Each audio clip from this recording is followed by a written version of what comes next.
As 2025 closes, you pause for a moment. You look at your life and one question rises. What legacy will you leave?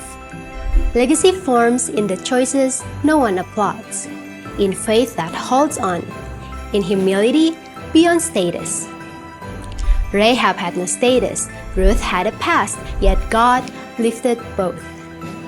Their small obedience became part of the story that brought Jesus into the world. 1 Samuel 16 verse 7 says, "For God does not look at the outward appearance, but at the heart." Christmas reminds us that God steps into broken places, into ordinary lives, and creates legacies that outlast generations. Choose God who turns simple obedience into eternal impact. Let your legacy echo Jesus.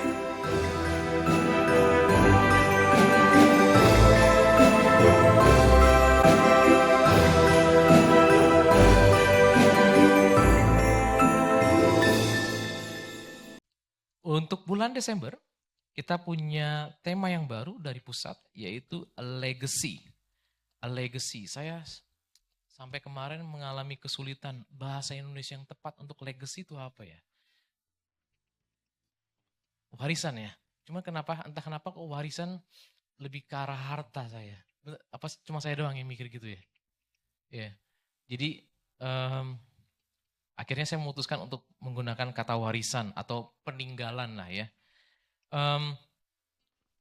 Segala sesuatu ada awal dan ada akhirnya, benar ya.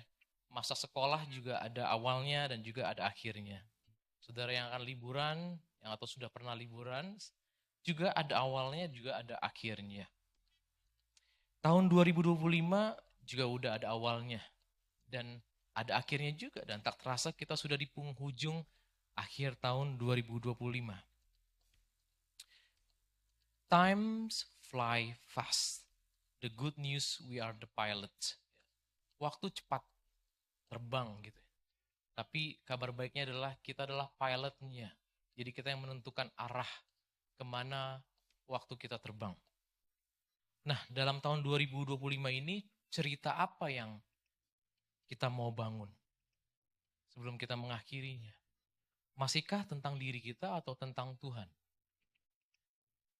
Dan tidak pernah ada kata terlambat untuk membangun cerita tentang Tuhan.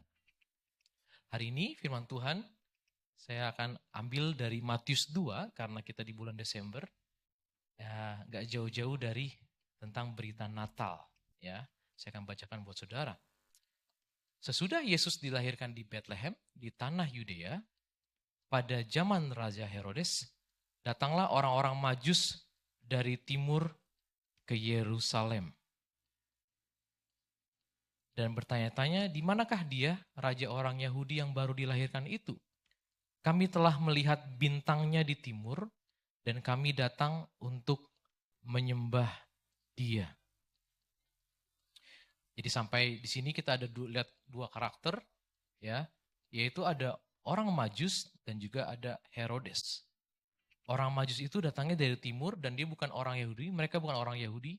Memang dari kecil kita sudah disuguhkan cerita Natal bahwa ada 3 orang Majus. Bahkan 3 patung yang ada di depan ini juga ada 3 orang Majus datang waktu Yesus lahir bersama dengan gembala. Sebenarnya cerita itu berbeda. Ya, kita tahu bahwa kelahiran Tuhan Yesus didatangi oleh gembala-gembala, tetapi di sini orang Majus datang setelah beberapa waktu lamanya Yesus sudah lahir. Dan Herodes, dia adalah raja orang Yahudi, tapi dia bukan orang Yahudi. Dia keturunan Edom. Edom itu keturunannya Esau. Ingat ya, Esau itu punya saudara kembar. Namanya siapa? Yakub atau Israel. Dan Herodes ini memerintah sebagai raja Yahudi. Dia orang yang keras, dia orang yang loyal buat orang Roma, kerajaan Roma, karena kerajaan Romawi diuntungkan dengan kehadirannya dia karena menghasilkan pajak, ya.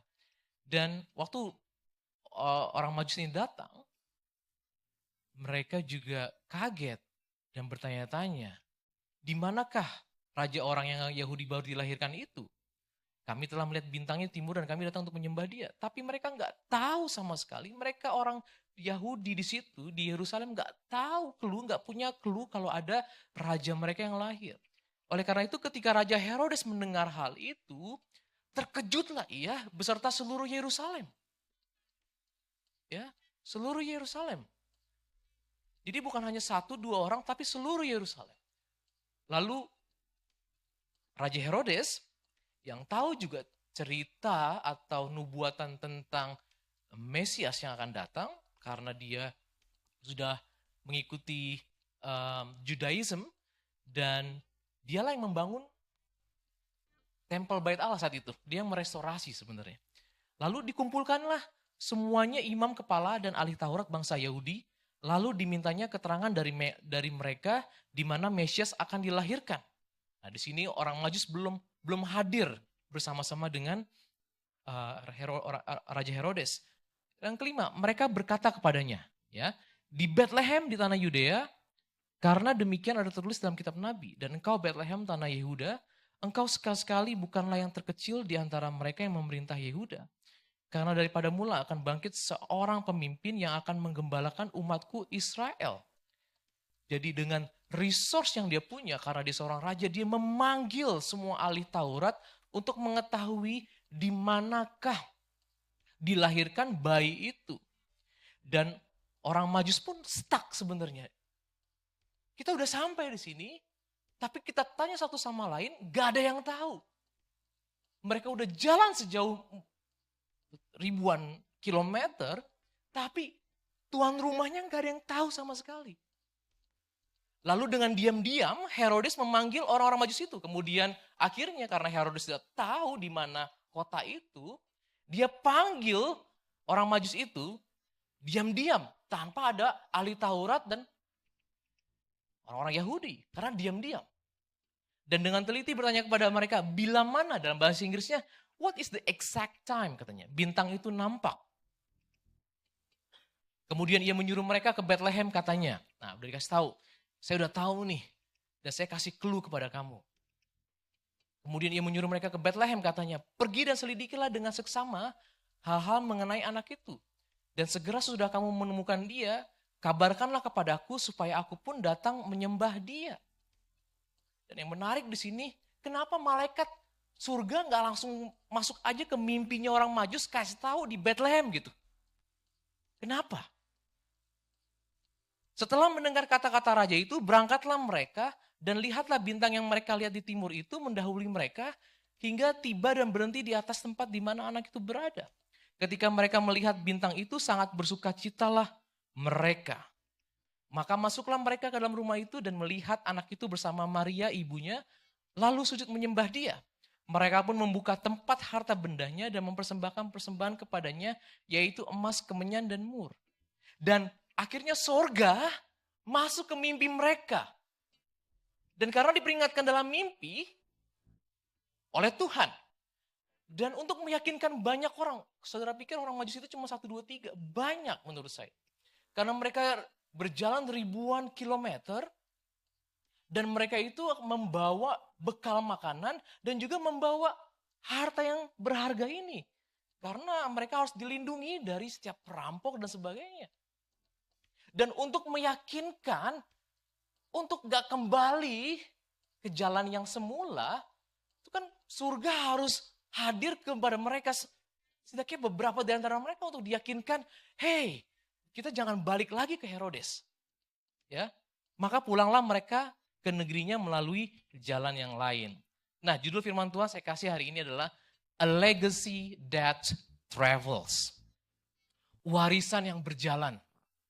Berjalan terhadap waktu.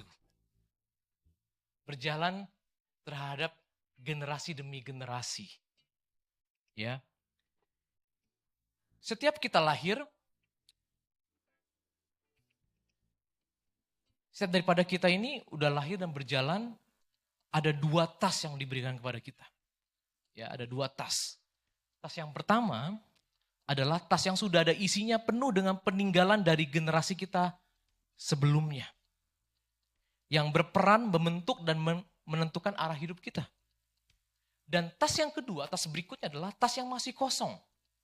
Dan tugas kita mengisinya untuk kita tinggalkan buat generasi berikutnya yang kemungkinan besar kita tidak kenal dan juga tidak kita lihat. Kalau saudara punya umur sampai 90, mungkin saudara akan melihat generasi kedua saudara atau generasi ketiga. Ya. Saya dulu tinggal di Singapura. Ya. Singapura di tahun 1965 mereka itu lepas dari Malaysia. Kita lihat Singapura itu nggak punya natural resource kayak Indonesia. Nggak ada. Tapi untuk merubah, mentransformasi dari kumuh sampai sekarang yang kita kenal menjadi negara yang kaya, itu karena ada satu orang yang namanya Lee Kuan Yew. Karena mereka mengerti nggak mungkin bersaing dengan Indonesia yang natural resource-nya sangat melimpah. Akhirnya mereka memutuskan untuk invest in human capital, ya, knowledge orang-orangnya ditingkatkan dan sebagainya, dan building world class infrastructure seperti port, Changi Airport dan sebagainya. Nah, sekarang kita tahu bahwa sekarang mereka punya I think it's beautiful city, ya, dan tugas mereka sekarang, karena Lee Kuan Yew sekarang sudah meninggal, dan tugas generasi berikutnya lah yang menjaga apa yang sudah ditinggalkan oleh Lee Kuan Yew. Dan hanya waktu yang bisa menjawabnya. Dan ada tas yang kosong ditinggalkan buat generasi berikutnya. Nah, ada poin yang saya mau saudara bawa pulang untuk hari ini.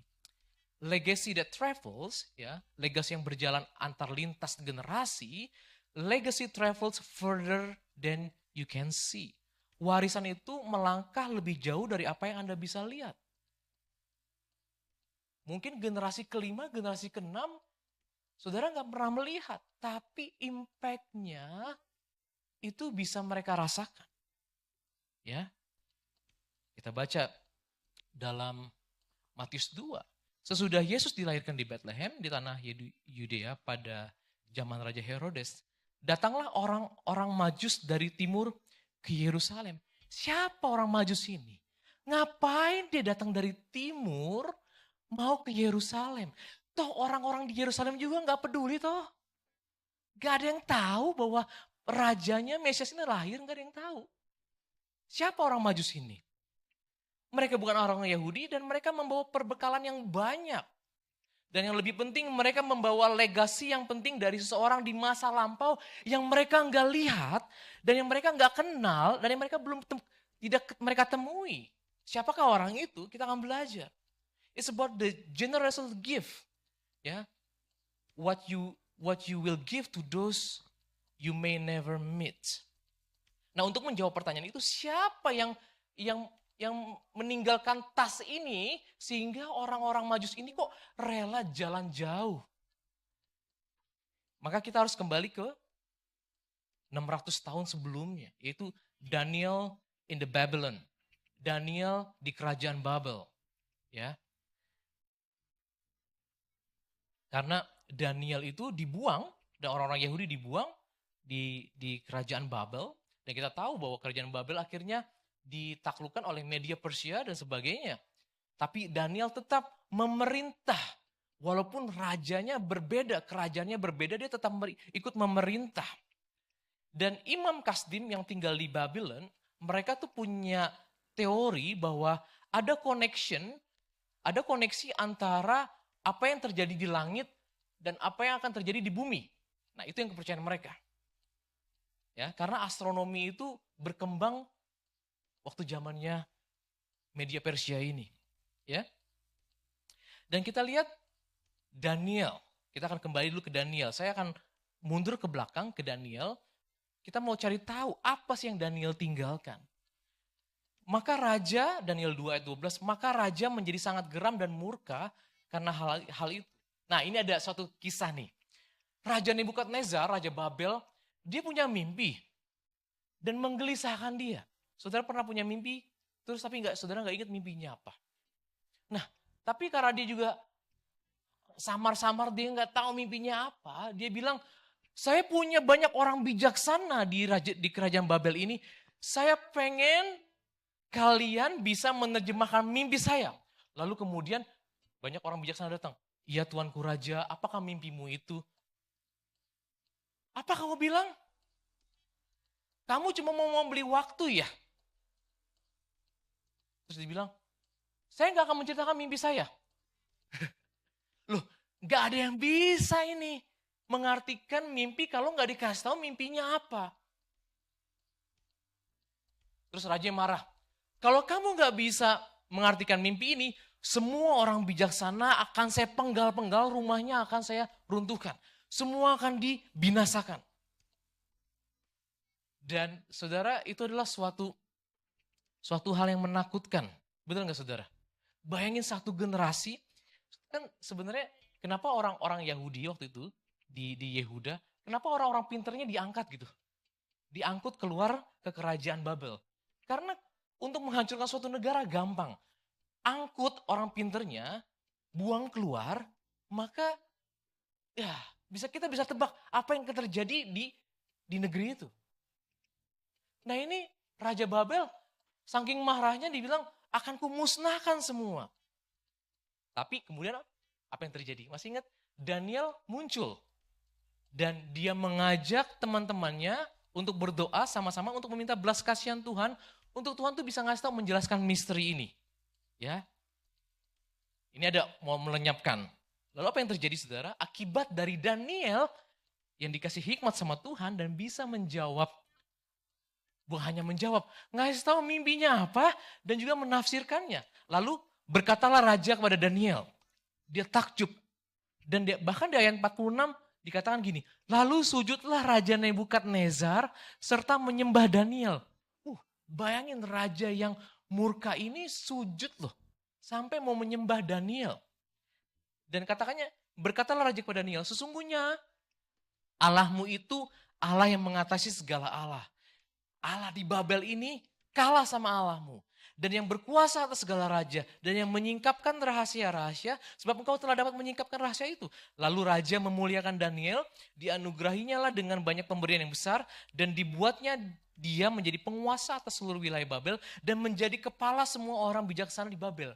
Nah, Daniel ini menjadi kepala atas semua orang bijaksana di Babel. Saudara bisa mendapatkan koneksinya. Orang-orang Majus itu adalah orang-orang bijaksana yang mereka tuh nenek moyang mereka diselamatkan karena Daniel ini.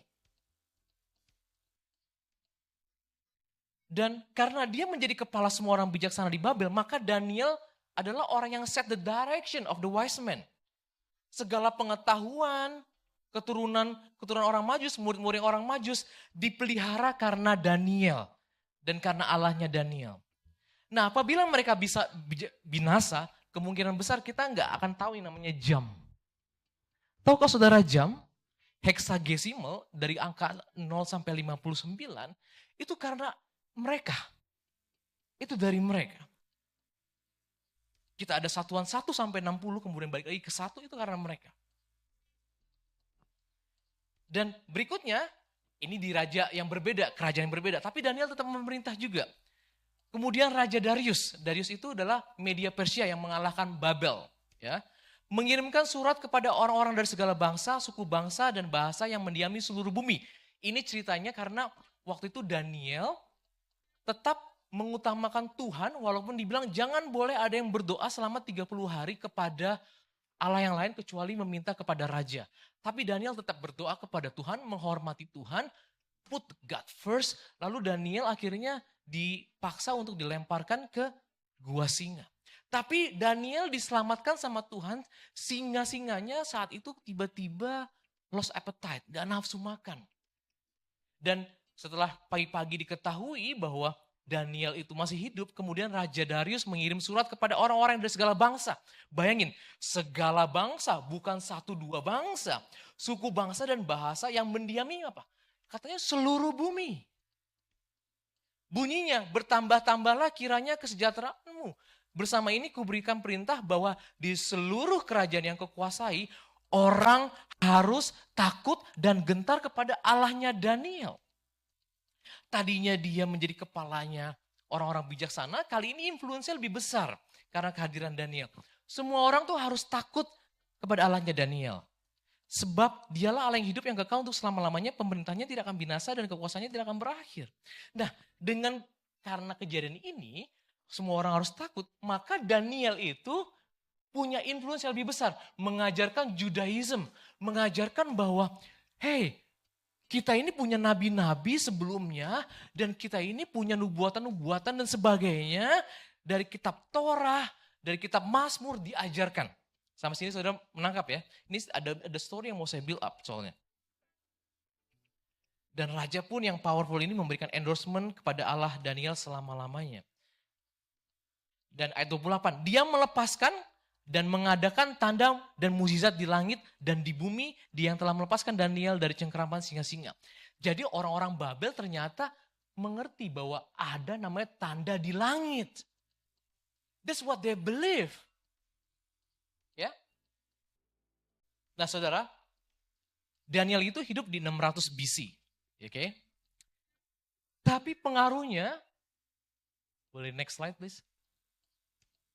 Daniel itu hidup di 600 BC, tapi pengaruhnya, legasinya itu sampai ke 100 BC. Wah, bayangin saudara. Daniel pun gak kenal siapa orang-orang Majus itu. Dan Daniel pun ada namanya prophecy atau nubuatan yang dikenal 77 prophecy. Itu adalah masa di mana Mesias itu akan datang. Dan digenapinya atau dimulainya nubuatan itu di Ezra. Di 500 BC dan sebagainya. Dan kita lihat bahwa legacy travels further than Daniel can see. Legacy itu berjalan jauh melebihi dari apa yang Daniel bisa lihat. Hanya karena ketaatannya, legasinya, influence-nya, dan itu memberikan pengaruh kepada generasi ratusan. Nah saudara, orang Majus itu berjalan, next slide, orang Majus itu berjalan dari Babylon atau Babel yang angka 1 itu, sampai ke angka 2, itu jaraknya sampai 1.600 kilometer. Dan orang Majus ini mau jalan jauh-jauh 1.600 meter hanya untuk melihat, hanya ngeliat dari bintang loh. Saudara mau jalan 4 bulan lamanya?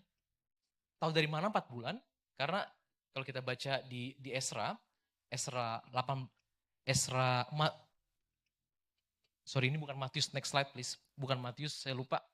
Di dalam Ezra 7 ayat 9, katanya tepat pada tanggal 1 bulan pertama, ia memulai perjalanannya pulang dari Babel. Dan tepat pada tanggal 1 bulan 5, berarti berapa bulan? 4 bulan, ia tiba di Yerusalem. Ya, oleh karena tangan mulahnya hari itu melindungi dia. Siapa yang mau jalan jauh-jauh, meninggalkan kampung halamannya, hanya untuk bersusah payah, belum lagi menghadapi sengatnya matahari, binatang buas, 4 bulan loh. Dan mereka hanya bergerak hanya gara-gara ngeliat bintang. Saya waktu lagi baca tentang orang Majus, saya ini orang yang lumayan kritikal. Jangan-jangan yang nulis ini Matius lagi mabok. Kok ada bintang jalan? Saudara pernah berpikir seperti itu enggak? Ya mungkin, ya gak apa-apa. Gak mempengaruhi keselamatan kok, gitu. Gak mempengaruhi keselamatan.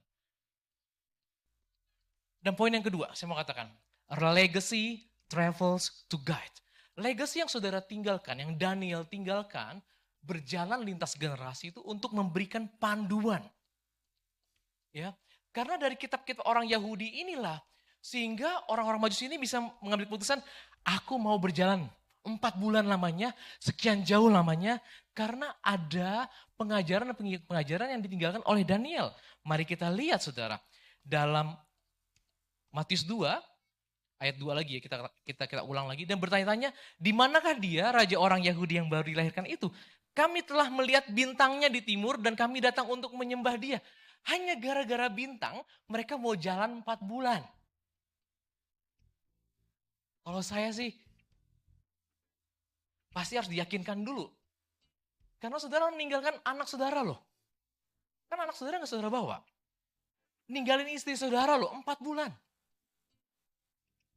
Jadi apa yang dimaksud bintang ini? Dari mana mereka tahu orang Majus ini bintangnya raja orang Yahudi?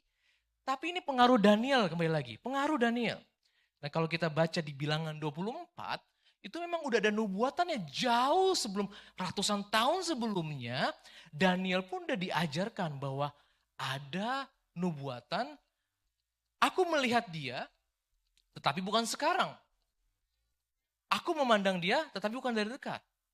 Bintang terbit dari Yakub, tongkat kerajaan timbul dari Israel dan meremukkan pelipis-pelipis Moab dan menghancurkan semua anak Set. Maka Edom yang keturunannya adalah Herodes akan menjadi tanah pendudukan, be conquered katanya.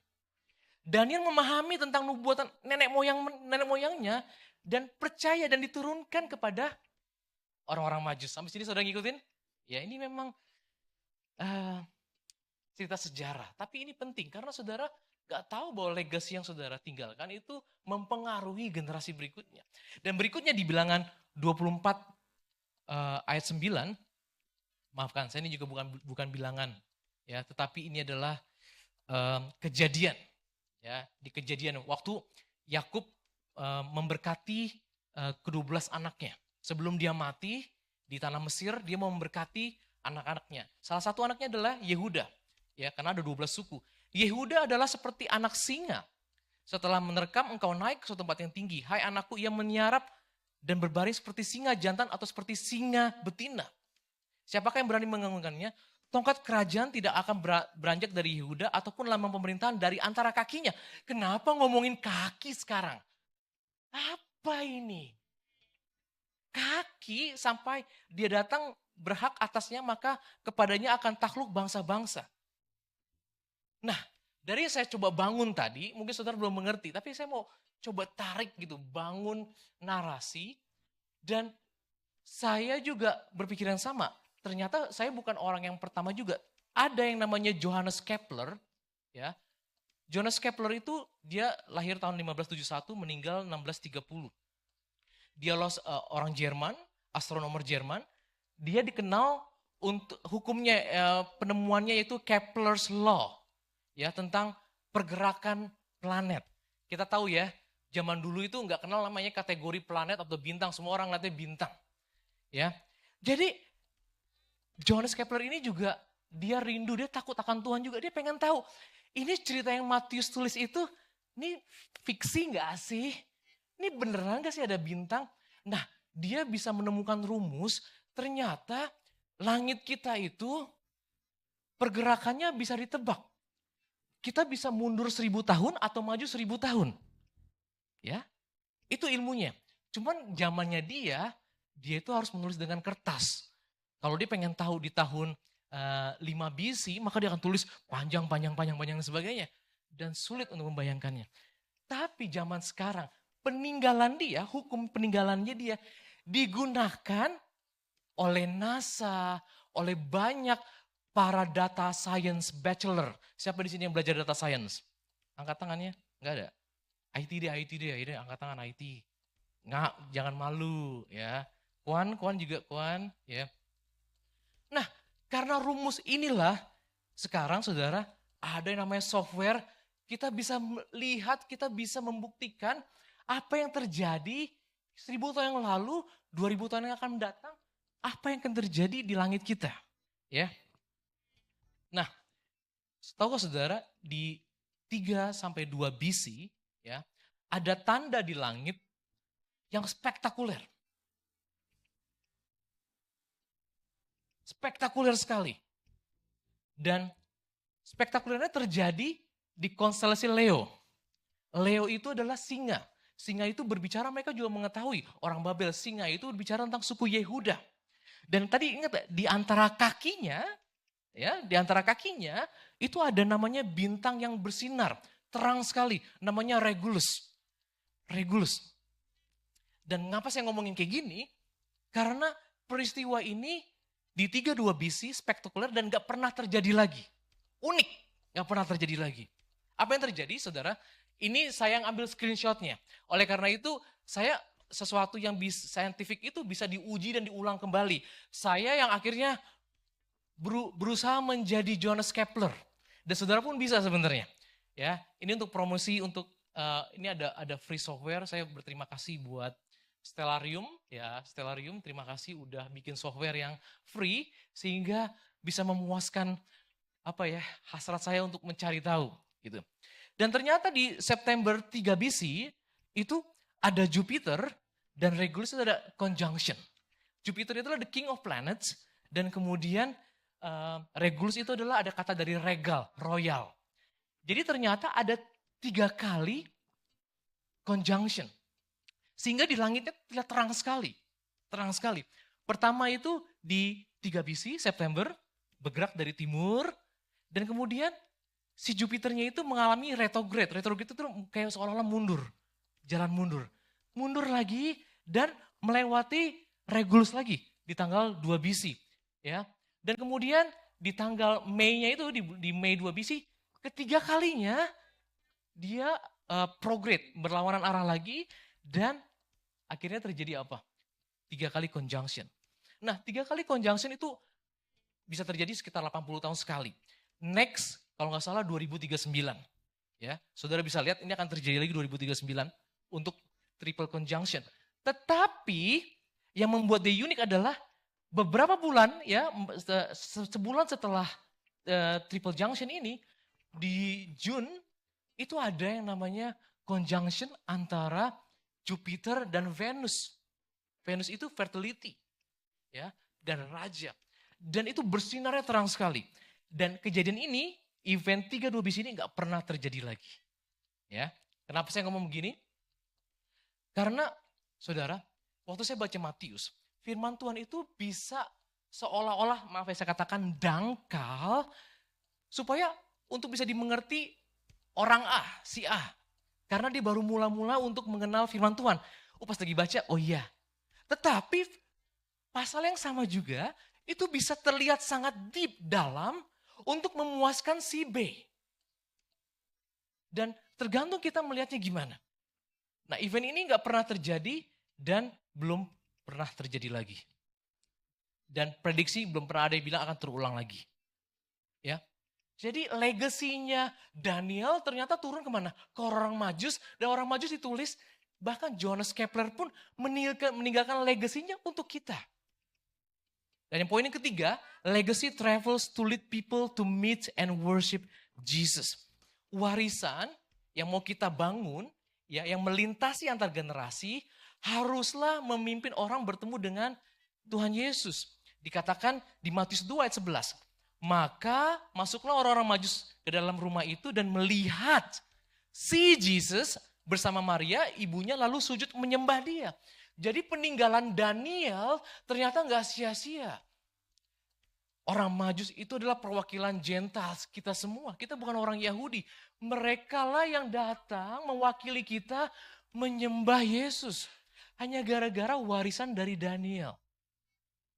Saudara ngikutin sampai hari ini? Ya. Sampai sekarang juga. Poin yang berikutnya. Ya.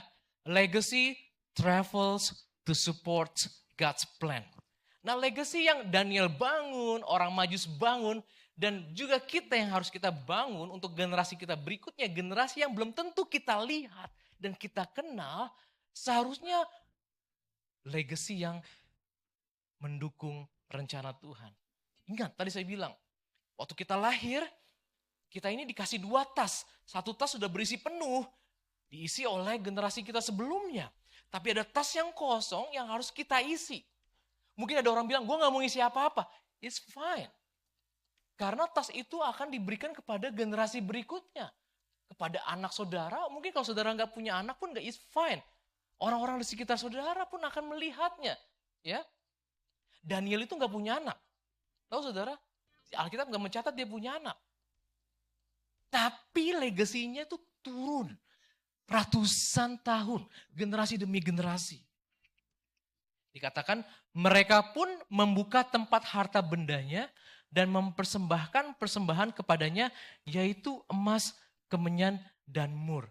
Jadi legacy yang berjalan antar generasi itu membawa orang-orang Majus datang bertemu dengan Tuhan Yesus, dan setelah itu mempersembahkan persembahan kepadanya. Nah, tahukah saudara persembahan ini untuk apa? Orang Majus pun gak ngerti kenapa mereka kasih emas dan sebagainya. Memang emas melambangkan raja, iya. Ya, kita tahu bahwa kemenyan itu untuk mempersiapkan kematiannya, mur itu tentang priest, ya, seseorang imam. Tapi emas ini ternyata dibutuhkan sama keluarganya Tuhan Yesus. Kenapa? Karena ingat gak tadi? Mereka diperingatkan untuk gak kembali ke Herodes karena Yesus itu mau dibunuh.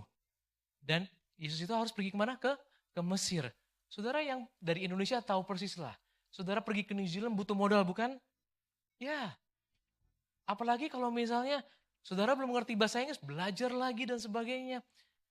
Ya aku gak tahu bahasa di Mesir itu apa. Apakah benar bahasa Ibrani juga atau gak ngerti. Tapi Yusuf, Maria dan Yesus harus pergi ke Mesir. Kan mereka butuh modal. Untuk tinggal, untuk makan. Nah ini dipakai. Jadi legasinya ini turun-temurun mengantarkan emas hanya untuk support God's plan. Yang harus digenapi melalui Maria, Yusuf, dan Tuhan Yesus. Dan poin berikutnya yang mau saya kasih adalah legacy travels to change people. Jadi warisan yang saudara akan bungkus, saudara tutup, suatu hari nanti saudara akan tutup, dan generasi berikutnya yang membuka, itu harusnya adalah yang berisi untuk merubah orang. To change people. Dan karena diperingatkan dalam mimpi supaya jangan kembali kepada Herodes, maka pulanglah mereka negerinya melalui jalan lain. Ternyata setelah bertemu dengan Yesus, surga langsung berinteraksi dengan orang Majus. Kali ini gak ada dengan orang eksternal, tapi langsung ke mimpi kasih tahu, jangan balik ke Herodes. Walaupun Herodes itu connection man, koneksi ke raja. Harusnya kita kan seneng kembali ke raja lagi. Tapi surga tahu bahwa ini Herodes mau bunuh anak ini. Kalau kamu kasih tahu informasinya, gak ada waktu untuk Yesus melarikan diri. Jadi ini untuk membeli waktu aja.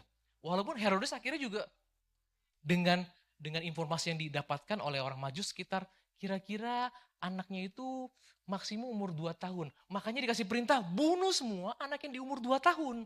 Karena bintangnya itu muncul kurang lebih begitu. Herodes itu punya resource yang dia miliki untuk intelijen dan sebagainya, dia punya semuanya. Tapi selalu ada Tuhan yang di atas yang melebihi raja yang bisa intervensi. Dan saya bersyukur orang Majus ini mau meneruskan legasinya Daniel dan ikut dalam God's plan. Bagaimana dengan saudara? Bagaimana dengan saudara? Nah, di FGF Christchurch ada kerinduan saya untuk kita semua tuh sehat. Ya, karena healthy things grow. Healthy things grow. Benar saudara? Kasihlah Tuhan Allahmu dengan segenap hatimu, dengan segenap pikiranmu, dengan segenap jiwamu, dengan segenap kekuatanmu. Dan kamu gak bisa mengabdi kepada dua Tuhan, kamu gak bisa mengabdi kepada uang, dan kamu juga gak bisa mengabdi kepada Tuhan pada saat yang bersamaan. Dan kasihilah sesamamu sama seperti engkau mengasihi dirimu sendiri. Jadi inilah yang mau kita harapkan. Kita mau health, kita mau punya spiritual health, kita mau punya mental health, kita mau punya physical health, kita mau punya financial health, kita mau punya social health. Saya menyadari kita semua punya level yang berbeda-beda saat masuk dalam komunitas ini, dalam persekutuan ini. Tapi harapan kita semua kita mau sehat. Karena Tuhan pengen semua daripada kita untuk menjadi the good Samaritan yang punya margin. Orang Majus memiliki ini semua. Ya, mereka punya semuanya. Mereka tahu yang namanya secara spiritual. Mereka datang jauh-jauh hanya untuk mau menyembah Tuhannya Daniel. Pertama, they have a spiritual health. Yang kedua, mereka punya mental health, saudara. Knowledge mereka kuat. Mereka punya pengetahuan yang luar biasa. Bahkan saat mereka udah datang ke Yerusalem, semua orang sujud senyap. Apa? Ada raja Yahudi yang lahir. Kita nggak tahu. Mereka stuck. Mereka bisa aja menyerah. Udahlah, mental breakdown. Udahlah, kita balik lagi lah. Udah capek nih, udah 4 bulan jauh-jauh ke sini. Tapi nggak ada yang ngasih tahu di mana anak itu lahir. Dan mereka punya physical health. Jalan 4 bulan di bawah panas terik matahari. Makan dengan yang seadanya yang dibawa melalui keledai mereka. Bayangin saudara, mereka kuat. Dan mereka juga punya financial health. Buktinya apa? Ada emas, ada margin, ada emas yang mereka persiapkan untuk baby Jesus. Dan social health, mereka tahu. Karena mereka tuh harus bergerombolan. Ya, mereka harus bisa meyakinkan orang satu sama lain, bisa bekerja sama dengan yang lain. Bahkan mereka bisa diundang sama Herodes. Mereka punya good manner. Mereka tahu bersosialisasi. Mereka tahu, mereka bisa bertanya, di manakah raja orang Yahudi itu? Dan ini yang mau kita harapkan. Dan ini kita mau tinggalkan kepada generasi berikutnya. Karena kalau saudara sehat, ya healthy things grow. Otomatis. Grow itu adalah akibat. Otomatis dari suatu sebab. Ya. Jadi yang kita fokus adalah bagaimana kita bisa sehat. Saya haus banget nih hari ini. Dan saudara, saya berharap saudara bisa mengikutinya karena memang ngantuk sekali ya. Dan panas banget. Dan bahkan mereka, orang Majus pun harus pulang melalui jalan yang lain. Ini jalan udah pendek, disuruh ngiter jalan yang lain. Mereka kuat. Mereka taat, obey kepada suara surga. They obey. Gara-gara kenapa mereka bisa lakukan semua ini semua? Ini gara-gara Daniel nih. Yang meninggalkan legacy ini nih. Dan kita mau pack ini semua, ya, ada tas yang terbuka. 2025, apa yang saudara sudah isi. Dan gak usah menunggu esok untuk menaruh legacy kepada tas koper yang mau kita tinggalkan. Hari ini dimulai. Setiap hari kita sebenarnya nyicil satu persatu. Kalau saudara cuma nyari yang hijau aja uang, ya saudara mengorbankan spiritual, saudara mengorbankan mental, coba saudara pikir, apakah generasi anak cucu saudara akan diuntungkan dengan hal itu? Kita mau anak cucu kita ini kenal sama Tuhan. Jangan sampai nama kita itu dilupakan begitu aja. Memang secara statistik katanya nama kita tuh akan dilupakan sampai generasi ketiga. Saudara ingat engkong saudara gitu, maksudnya apa ya? Kakek, papanya kakek saudara. Enggak kan? Enggak. Kita udah lupain mereka, bener gak? Tapi mungkin ada cerita-cerita mereka, tahu nggak? Ini loh dibangun atau apapun dan sebagainya. Nah, apa yang mau kita tinggalkan ke generasi kita? Mulai dari anak-anak kita. Ada pepatah mengatakan gajah mati meninggalkan gading. Harimau mati meninggalkan belang. Manusia mati meninggalkan nama. Gading itu berbicara kontribusi. Apa yang ditinggalkan setelah kita pergi? Belang itu karakter. Karakter apa yang akan orang kenal tentang kita? Nama. Karena kuburan kan cuma isinya apa? Nama doang kan? Namanya siapa? Dan saya mau tutup di sini yuk. Roko. Nama baik lebih berharga daripada kekayaan besar. Dikasih orang lebih baik daripada perak dan emas. Jadi kalau misalnya kita cuma fokus yang hijau tadi, financial doang, dan kita mengorbankan nama baik kita, pikir 2 kali. Karena nama baik lebih berharga. Dikasih orang lebih baik daripada perak dan emas. Ini adalah kesempatan, gak ada yang pernah terlambat. Mungkin tahun 2025 saudara mengalami up and downs. Ya, saya menyadari itu. Dan hari ini kita mendengar tentang legacy. Setiap kita sedang berjalan sekarang. Dan kita membawa tas koper yang akan dibuka oleh generasi berikutnya. Untuk mereka melanjutkan kehidupan mereka. Pertanyaan saya, apa yang sedang kita bangun? Kebaikankah atau kejahatan? Kemurahan hatikah atau keserakahan? Tentang kitakah atau tentang Tuhan? Pikirkan, saudara. Dan kita nggak pernah tahu hidup kita itu seperti apa. Benar ya? Gak ada yang pernah tahu. Tapi kalau ada hari ini dikatakan, bangunlah legacy yang baik. Nama baik itu lebih penting. Supaya waktu nanti di akhir hidup saudara dan saya, saat seorang datang mau kasih testimoni, berapa halaman yang harus ditulis tentang saudara? Atau mereka senang, iya akhirnya dia pergi.